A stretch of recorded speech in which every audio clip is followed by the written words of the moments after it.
الحمد لله نحمده ونستعينه ونستغفره ونؤمن به ونتوكل عليه ونعوذ بالله من شرور أنفسنا ومن سيئات أعمالنا من يهده الله فلا مضل له ومن يضلله فلا هادي له ونشهد أن لا إله إلا الله وحده لا شريك له ونشهد أن سيدنا وسندنا ومولانا محمدا عبده ورسوله أما بعد فأعوذ بالله من الشيطان الرجيم بسم الله الرحمن الرحيم ومن يتق الله يجعل له مخرجا ويرزقه من حيث لا يحتسب ومن يتوكل على الله فهو حسبه إن الله بالغ أمره قد جعل الله لكل شيء قدرا سبحان ربك رب العزة عما يصفون وسلام على المرسلين والحمد لله رب العالمين مولاي صل وسلم دائما. محترم برادران اسلام، قابل قدر دوستوں، بزرگوں، بھائیوں، اور اس اصلاحی روحانی تربیتی اجتماع میں تشریف لانے والے معزز مہمانوں،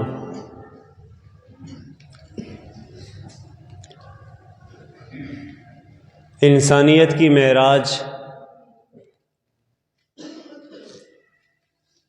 جناب رسول کریم صلی اللہ علیہ وسلم کے نقش پا پر چلنا ہے، اور حضور علیہ الصلاۃ والسلام کے مبارک طریقوں پہ چل کر اپنے آپ کو اللہ کی نافرمانیوں سے بچانا ہے. جس شخص کو یہ دو دولتیں حاصل ہو جائیں، گناہوں سے بچنا اور پیارے نبی صلی اللہ علیہ وسلم کے مبارک طریقے پر چلنا، وہ شخص اللہ کا مقرب اور مقبول ولی ہے. ولایت کے لیے کوئی کرامتیں ضروری نہیں، کسی ولی کے لیے کوئی معجزات اور خرق عادات کا ظاہر کرنا کوئی ضروری نہیں ہے. اگر کسی شخص کی زندگی گناہوں سے پاک ہے، پیارے نبی کی سنتوں سے لبریز ہے، وہ اللہ کا ولی ہے.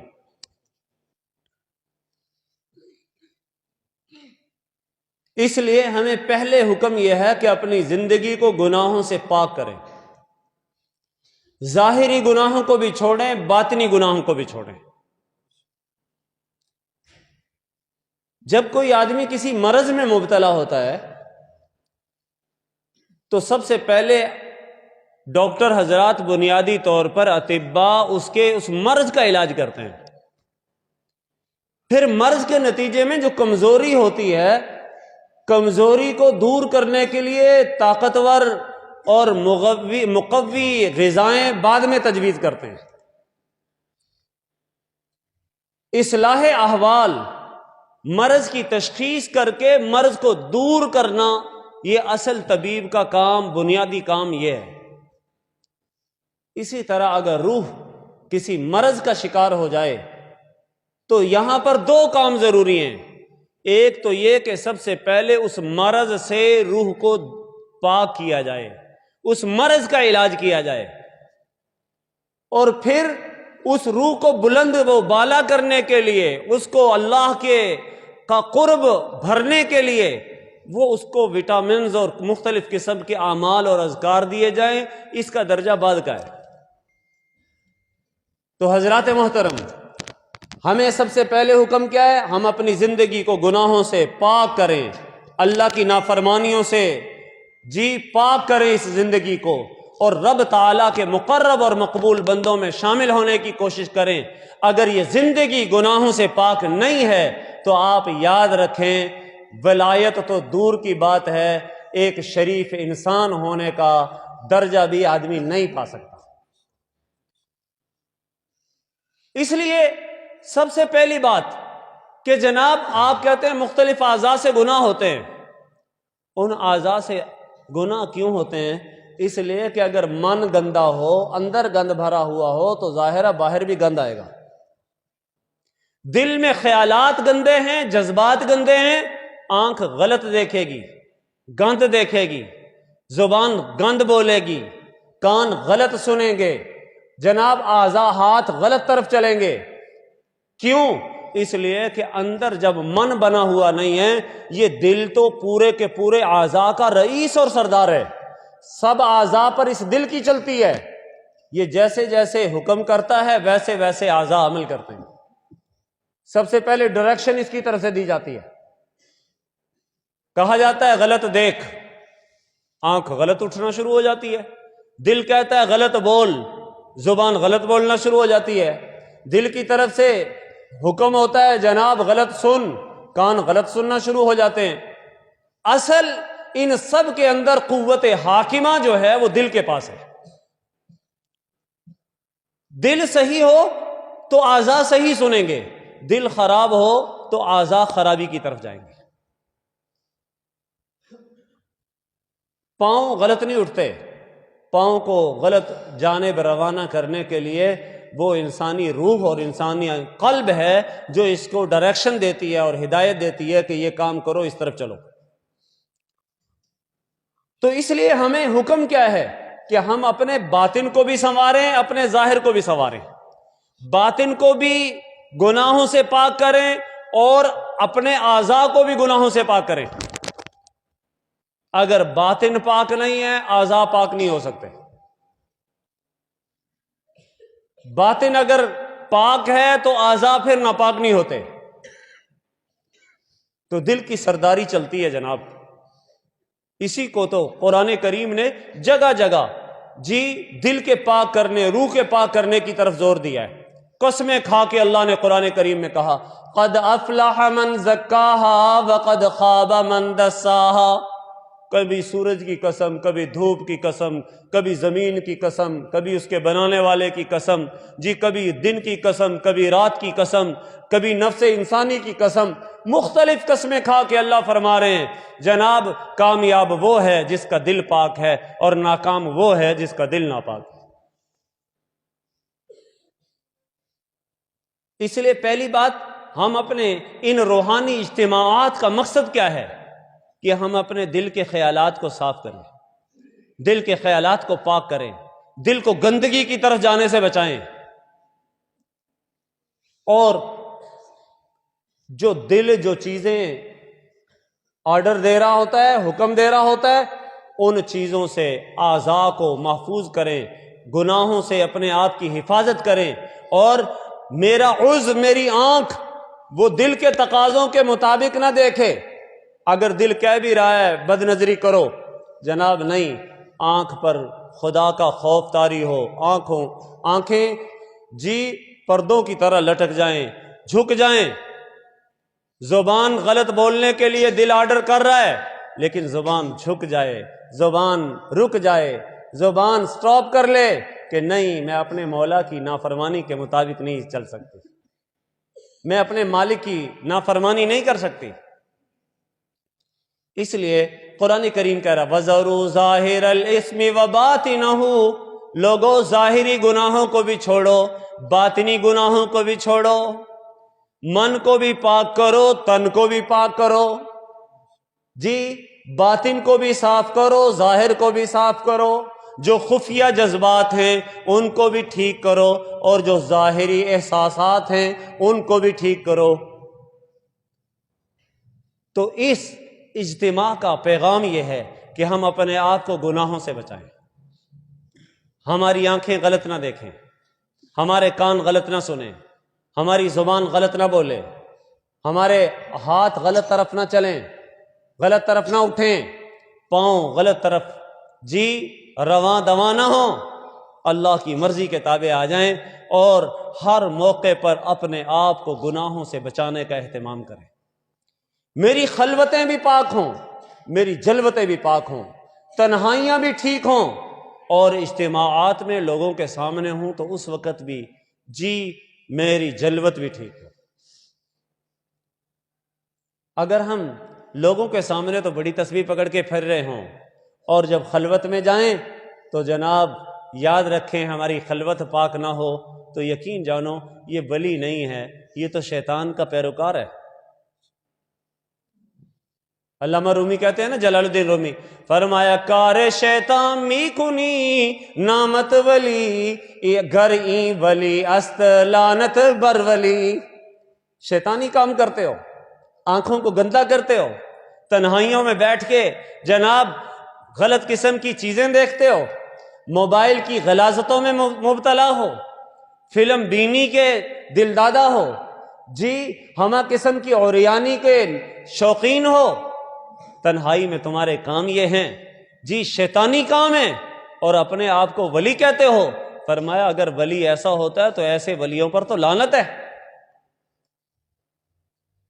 یہ نہیں ہے کہ جناب باپ کی طرف سے ایک عہدہ مل گیا، سجادہ نشین بن گیا، گدی مل گئی، اور جناب میرا کام میرے نبی کے طریقے کے خلاف ہے، میری بول چال میری گفتار میرے نبی کے کردار کے خلاف ہے، میرا کردار درست نہیں ہے، میری گفتار درست نہیں ہے، میرے اخلاق درست نہیں ہیں، تو یقین جانو وہ بڑوں کا نسب آگے نہیں کر سکتا۔ جس کا عمل پیچھے کر دے اس کو اس کا عمل آگے نہیں کر سکتا، نسب آگے نہیں کر سکتا۔ من بطأ به عمله لم یسرع به نسبه۔ حضور علیہ الصلوۃ والسلام نے حضرت فاطمہ رضی اللہ تعالی عنہ سے فرمایا تھا، فاطمہ اس بات پر ناز نہ کرنا کہ تو محمد الرسول اللہ کی بیٹی ہے، کل قیامت کے دن تجھ سے تیرے عملوں کے حوالے سے معاملہ ہوگا۔ اس لیے جہاں پر اللہ پاک نے ہمیں اپنے مختلف نسبتوں سے نوازا ہے، وہاں پر اس بات کو بھی ہم اپنے ذہن میں بسائیں، بٹھائیں کہ ہمیں اپنے رب کا قرب حاصل کرنا ہے، ہم نے معاصی سے حفاظت کرنی ہے، ہم نے اپنے آپ کو گناہوں سے بچانا ہے، اللہ کی نافرمانیوں سے محفوظ رکھنا ہے، پیارے نبی کے طور و اطوار اور طور طریقوں پر چلنا ہے۔ اس لیے پہلا امر تو یہ ہے اپنی زندگی کو گناہوں سے پاک کریں۔ حضرات علماء نے مختلف مثالیں دی ہیں، فرمایا گناہوں کی مثال انگاروں کی سی ہے، آگ کی سی ہے، اور آگ کے انگارے وہ چاہے بڑے ہوں چاہے چھوٹی چھوٹی چنگاریاں ہوں، وہ قیمتی ترین متاع کو جلانے کے لیے کافی ہیں۔ آپ قیمتی قسم کے کپڑے لے کے آئے ہوں، آپ نے کبھی اپنے ٹیچی میں چھوٹی سی انگاری رکھی ہے، چنگاری رکھ لی ہو کہ صاحب کوئی بات نہیں یہ تو چھوٹی سی ہے،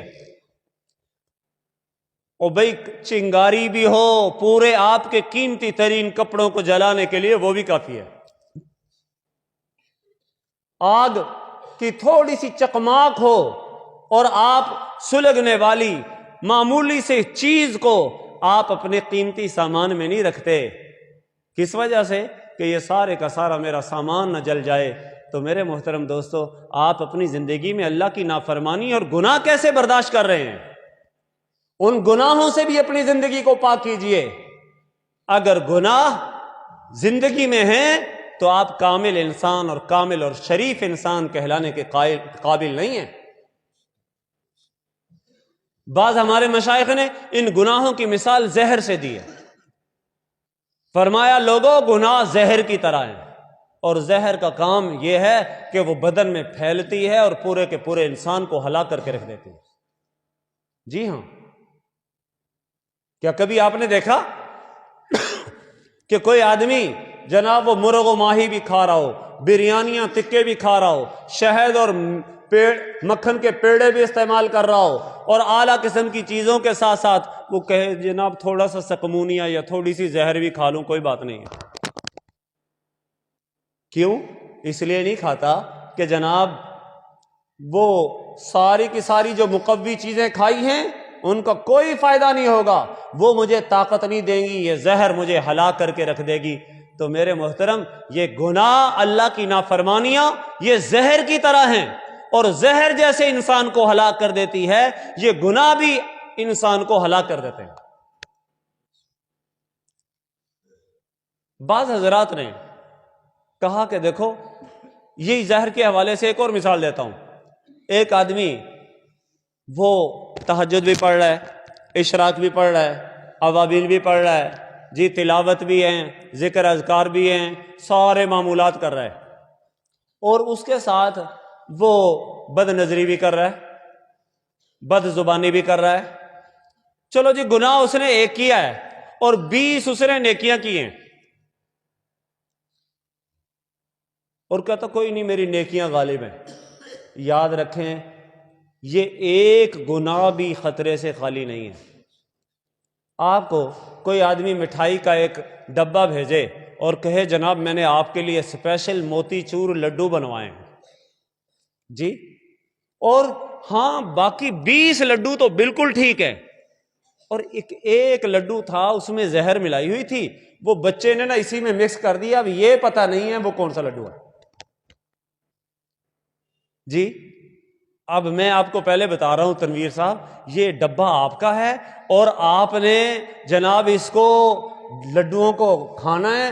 20 لڈو بڑے قوت والے ہیں، طاقت والے ہیں، ایک لڈو کے بارے میں پتہ نہیں ہے، جناب یہ قبول کر لیجئے۔ بتائیں کوئی سمجھدار آدمی قبول کرنے کے لیے تیار ہے؟ او بھائی، ہو سکتا ہے جس لڈو پہ میں ہاتھ ڈال کے منہ میں ڈالوں اسی میں زہر ہو۔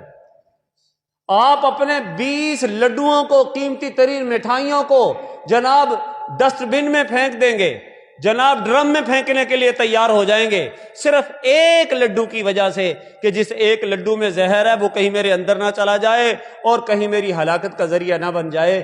تو میرے محترم، آپ کی چاشت، آپ کے اوابین کے نفل، آپ کی تہجد، آپ کی فجر، آپ کی ظہر، آپ کی عصر، آپ کے درود، آپ کے استغفار، آپ کے ذکر اذکار، وہ سارے کے سارے بڑے مبارک ہیں، لیکن اگر آپ کی زندگی میں کسی ایک گناہ کی بھی عادت پڑی ہوئی ہے تو یقین جانو، ڈریں اس بات سے کل قیامت کے دن یہ 20 نیکیاں کہیں منہ پر نہ مار دی جائیں۔ اس لیے ہم نے اپنا محاسبہ کرنا ہے، اپنے آپ کو پرکھنا ہے، اپنا ذرا جائزہ لینا ہے، ہم کس ڈگر پر چل رہے ہیں؟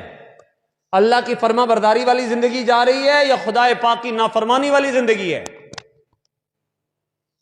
جی؟ اور اگر اس زندگی میں سے گناہ نہیں نہ نکلے، یاد رکھیں بڑا ہی خطرہ ہے۔ آپ ہو سکتا ہے درود پاک کی تسبیحاں پکڑ کے درود پہ درود پڑھ رہے ہو، ذکر کی تسبیحاں پکڑ کے ذکر پہ آپ 5-5 ہزار مرتبہ ذکر اس میں ذات کر رہے ہو، آپ نفی اس بات کا ذکر لا الہ الا اللہ جناب ہزار مرتبہ کر رہے ہو، لیکن یاد رکھیں اگر اس کے ساتھ گناہ ہیں جی، اور گناہوں کی عادت پڑی ہوئی ہے، تو یاد رکھیں یہ گناہ اللہ سے، اللہ کی رحمت سے دور کرنے والا ہے۔ ان اجتماعات کا مقصد یہ ہے، علماء کے پاس، اپنے مشائخ کے پاس جناب بیعت ہونے کا مقصد یہ ہے میری زندگی گناہوں سے پاک ہو جائے، میں اپنے اللہ سے ڈرنے والا بن جاؤں، میں خدا پاک کے سامنے جھکنے والا بن جاؤں،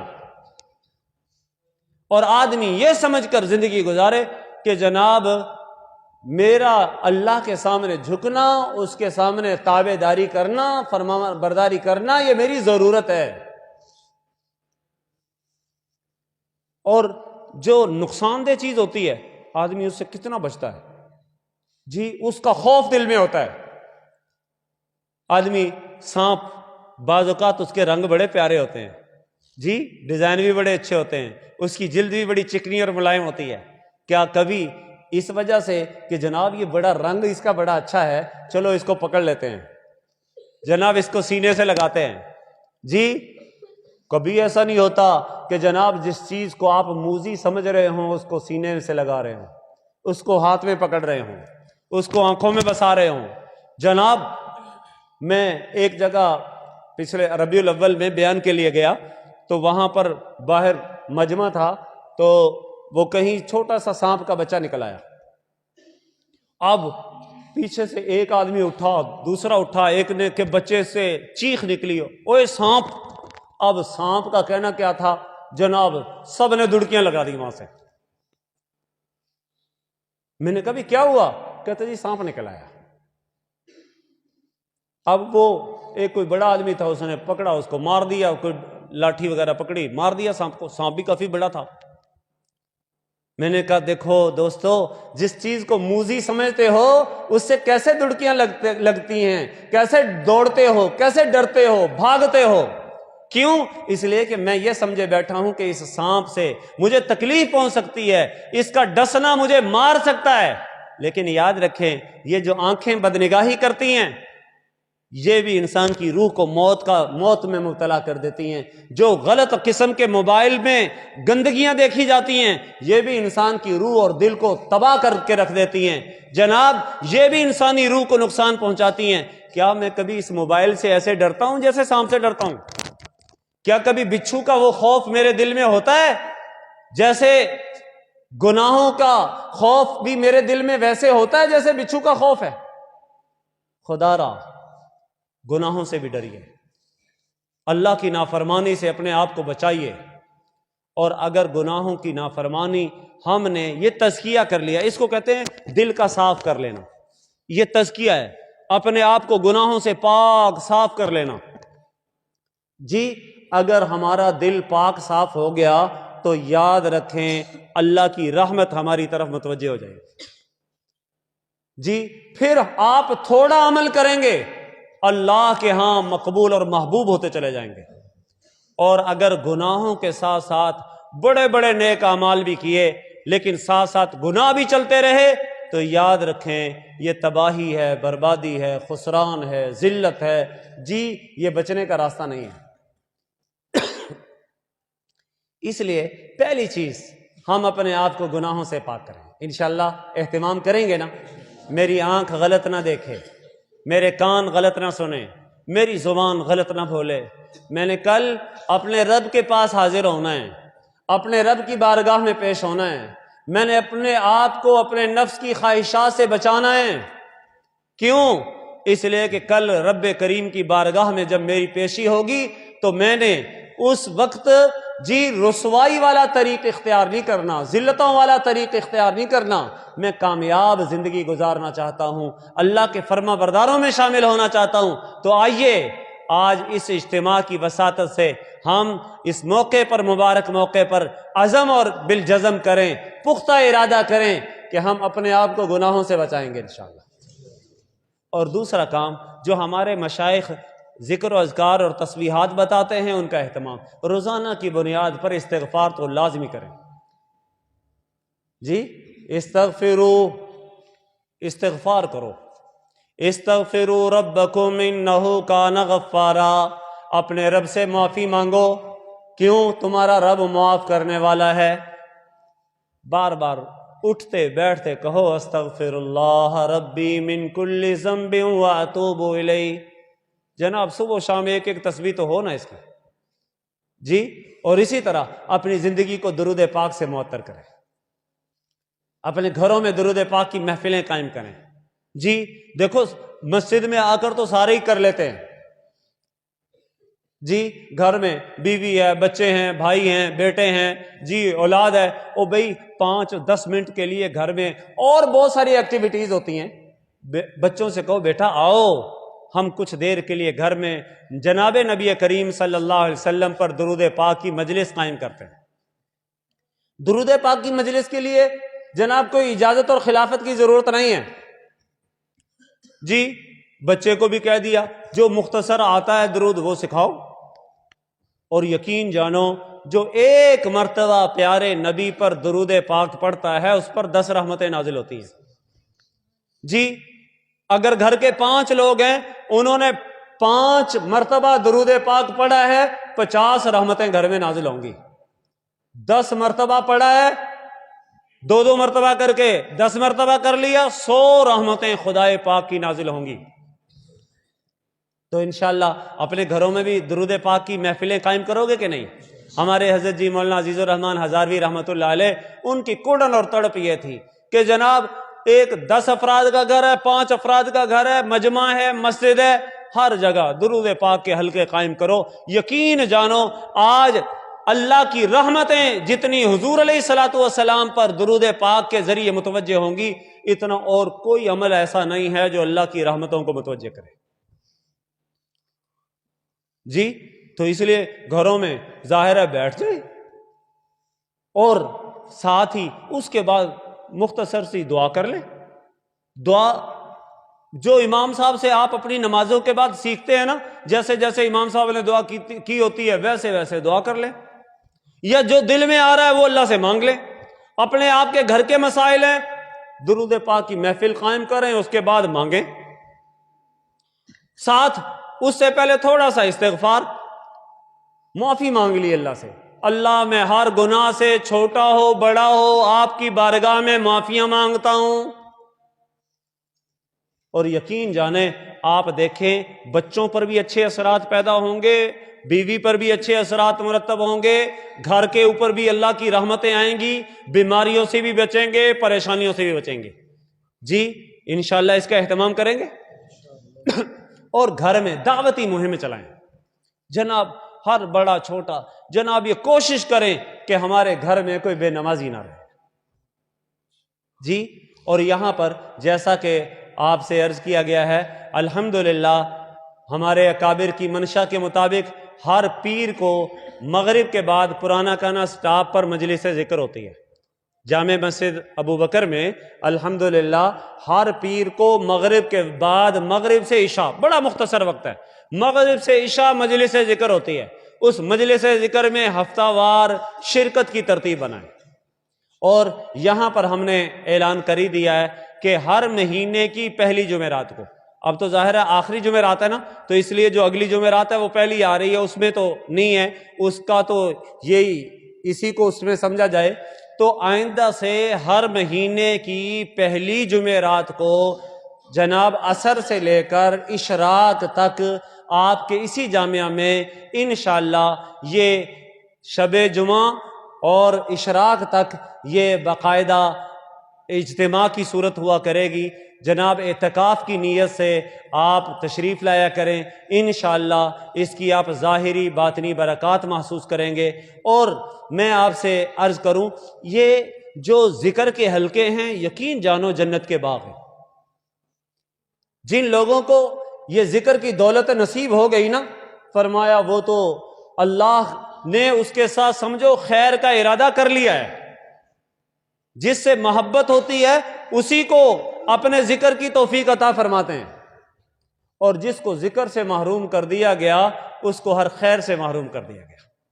اس لیے اس اجتماع کا ایک مقصد یہ بھی ہے کہ ہم اپنی زندگی کے رخ کو ٹھیک کریں، اپنے آپ کو گناہوں سے محفوظ کریں، اپنے گھروں کے ماحول بدلیں، پورے گھر میں ایک بھی بے نمازی نہ ہو، سارے پیار سے محبت سے جناب ہر ایک سے حضور نے فرمایا الا کلکم راع و کلکم مسئول عن رعیتہ، تم میں سے ہر ایک نگہبان ہے اور ہر نگہبان سے اس کی رعایا کے بارے میں سوال ہوگا۔ اگر میں گھر کا سربراہ ہوں تو ظاہر ہے بیوی بچوں کے بارے میں مجھ سے پوچھا جائے گا، جناب ماں سے اولاد کے بارے میں سوال ہوگا، بڑے بھائی سے چھوٹوں کے بارے میں، بہن بھائیوں کے بارے میں پوچھا جائے گا۔ کل ایسا نہ ہو کہ جناب آپ تو اپنے روزے نمازوں پر تسبیحات پر مطمئن ہوں اور کل قیامت کے دن اپنے ماتحتوں کی وجہ سے اللہ کی بارگاہ میں پوچھ ہو جائے، پکڑا جائے۔ اپنے گھر کے ماحول کو بھی بدلیں، اپنی جناب زندگی کی تربیت کو، ترتیب کو بدلیں، اپنے رب کی فرما برداری کی طرف آئیں۔ اگر یہ ہمارے اندر یہ چیزیں پیدا ہو جاتی ہیں، یقین جانو اللہ کی رحمتیں آتی ہیں، اللہ کریم ہماری طرف متوجہ ہوں گے۔ اور اس حوالے سے انشاءاللہ آپ حضرات، ایک تو ان چیزوں کا جو مجالس ذکر ہمارے ہاں ہفتہ وار ہوتی ہیں، ہمارے ہاں بہت سارے ساتھی ایسے بھی ہیں جہاں پر جن کے وہ اپنے اپنے مقام پر بھی ہم مجلس ذکر کے لیے حاضر ہوتے ہیں، وہاں پر بھی اپنی مہم چلائیں۔ اور انشاءاللہ ہم اس حوالے سے جہاں جہاں مجالس ذکر ہوتی ہیں، آئندہ سے ہم نے، اس میں تو سردی بہت زیادہ شدید تھی، ہم نے مستقل کوئی دعوت نہیں دی جی، تو بس ویسے ہی جیسے ایسے موقع پر مہمانوں کا اکرام کرنا، ان کو سنبھالنا بھی خاصا مشکل ہوتا ہے۔ پھر جو ہمارے بزرگ حضرات ہیں، ظاہر ہے سردی میں ان کے لیے وضو کی، باقی چیزوں کی بھی مشکل ہوتی ہے، تو ان چیزوں کی رعایت کرتے ہوئے ہم نے اس معاملہ، یہ ہمارا پہلا اجتماع تھا، اس پہلے اجتماع میں ہم نے وہ محض کوئی لمبا چوڑا دعوتی نظم قائم نہیں کیا، تو آئندہ سے انشاءاللہ اس میں بھرپور طریقے سے دعوتی نظم کا بھی اہتمام ہوگا، اور یہ ذکر کے حلقے، مسنون اعمال، اور اس ماحول میں آپ نے 24 گھنٹے جو گزارنے ہیں، ایک قسم کا آپ کو زندگی کا نمونہ عمل دیا گیا ہے۔ ہم عصر کے بعد یہاں پر آئے تو ظاہر ہے عصر کے فوراً بعد مقاصد اجتماع بیان کیے گئے کہ اس کا مقصد کیا ہے، جی ہم اللہ کے فرما بردار بن جائیں، گناہوں کو چھوڑ دیں۔ پھر ظاہر ہے مغرب سے پہلے، غروب سے پہلے دعاؤں کی طرف اہتمام کیا گیا ہے، دعاؤں کی طرف متوجہ ہوئے ہیں۔ وہ بھی مقصد یہ ہے کہ غروب کا وقت اللہ سے دعا اور مناجات کا وقت ہے، اللہ سے مانگیں۔ مغرب کی نماز پڑھی ہے، فرض پڑھے، اس کے بعد اوابین کے 6 نفل پڑھے گئے ہیں۔ مقصد کیا ہے کہ جناب جو شخص اوابین کے 6 نفل پڑھتا ہے اس کو 12 سال کی عبادت کا ثواب ملتا ہے۔ منٹ 6 لگتے ہیں اور 12 سال کی عبادت کا ثواب۔ اور ایک حدیث میں ہے غفر لہ ما تقدم من ذنبہ، اس کے پچھلے گناہ معاف ہو جاتے ہیں جی۔ اور ساتھ ہی پھر سورہ واقعہ پڑھی گئی۔ اپنے گھروں میں بھی یہ معمولات چلائیں کہ جناب جو شخص روزانہ مغرب کے بعد سورہ واقعہ کا اہتمام کرتا ہے، فرمایا اس کو کبھی فقر اور غریبی اور رزق کی تنگی نہیں ہوگی۔ حضرت عبداللہ ابن مسعود رضی اللہ تعالیٰ عنہ، ان کی بیٹیاں تھیں، بیٹا کوئی نہیں تھا، یہ بیمار ہوئے، حضرت عثمان کے پاس آئے اور وہ اٹھ کے جانے لگے تو ایک سونے کی اشرفی تھیلی، سونے کے دیناروں کی اشرفیوں کی ایک تھیلی دی اور کہا حضرت یہ قبول کر لیجئے۔ کہا اللہ امیر المومنین پر رحم کرے، مجھے ان کی ضرورت نہیں ہے۔ تو حضرت عثمان غنی امیر المومنین تھے، فرمایا حضرت آپ کو تو ضرورت نہیں ہے، آپ کی بیٹیاں ہی بیٹیاں ہیں، چلو یہ ان کے کام آ جائے گا۔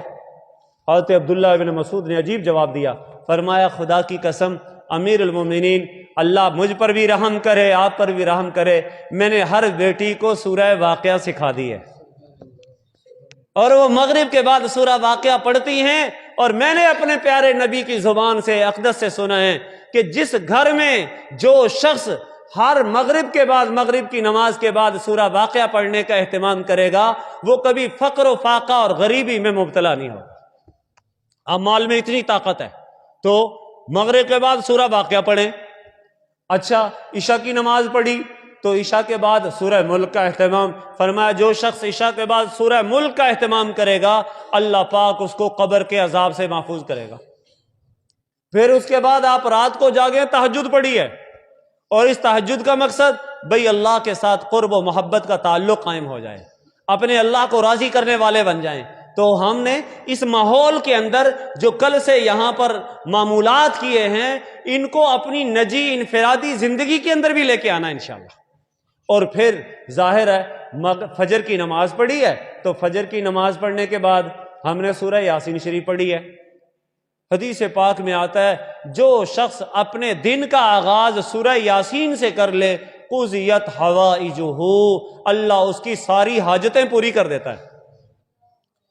آئیے آج نبی کریم صلی اللہ علیہ وسلم نے جو ہمیں دولتیں تھمائی ہیں، جو ہمیں ہتھیار پیارے نبی صلی اللہ علیہ وسلم نے عطا کیے ہیں، آئیے میں اور آپ نبوی ہتھیار لیجئے، جناب رسول کریم صلی اللہ تعالی علیہ وسلم کی دی ہوئی اس دولت کو تھامیے اور سنبھالیے۔ یقین جانے دنیا کی پریشانیاں اور ہمہ قسم کی مصیبتیں ہم سے دور ہو جائیں گی، دل نور سے معمور ہو جائے گا۔ تو ظاہر ہے اس کا بھی اہتمام ہو۔ اور پھر سورج نکلنے کے 10-15 منٹ بعد ہم نے اہتمام کیا اشراق کی نماز کا۔ فرمایا جو شخص سورج نکلنے کے بعد 2 نفل اشراق کے پڑھ لے گا، اللہ کریم اس کو ایک مقبول حج اور عمرے کا ثواب عطا کرے گا۔ جی تو ظاہر ہے یہ ضروری نہیں مسجد میں پڑھیں، آپ نے آفس جانا ہے، ڈیوٹی پہ جانا ہے، آج کل تو 7:12-14 پہ اشراق کا وقت ہو جاتا ہے، آپ نے 2 نفل گھر میں پڑھ لیے، اتنا اجر و ثواب۔ پھر جمعے کا دن ہے، جناب سورہ کہف پڑھی ہے اللہ اکبر، سورہ کہف پڑھی جائے، ہر قسم کے فتنے سے محفوظ۔ اور اس کے بارے میں عرض کروں، جمعرات مغرب سے لے کر جمعہ مغرب تک جو شخص بھی سورہ کہف کے عمل کو پڑھ لے گا، اللہ پاک اس کو فتنوں سے محفوظ کرے گا۔ اور اس وقت بے حیائی، بے دینی، بے ایمانی کا فتنہ بڑا سخت ہے جی۔ کم از کم آپ اللہ کی بارگاہ میں پیش یہ سورہ کہف پڑھ کے اللہ کی بارگاہ میں پیش کریں کہ اللہ مجھے اس موبائل کے فتنے سے، بے حیائی کے فتنے سے، ایمان کے لٹنے کے فتنے سے، اور ایمان کے لٹیروں کے سامنے ڈھیر ہونے کے فتنوں سے ہماری حفاظت فرما جی۔ تو ظاہر ہے اصل میں یہ جو سارے کا سارا اجتماعی معمولات ہیں، یہ ایک زندگی کو چارج کرنے، جیسے موبائل چارج کرنے کے لیے بیٹری استعمال کرنے کے لیے بیٹری چارج کی جاتی ہے نا، وہ چارجنگ ہو جائے، پورا دن 2 دن موبائل چلتا ہے۔ اور اگر ہم مہینے میں اس اجتماع میں شرکت کریں گے، انشاءاللہ یہ چارجنگ ایسی ہو جائے گی کہ ہم پورے مہینے میں اللہ رب العزت کو راضی کرنے والے تقوی والی کیفیت ہمیں نصیب ہوگی۔ تو انشاءاللہ ہر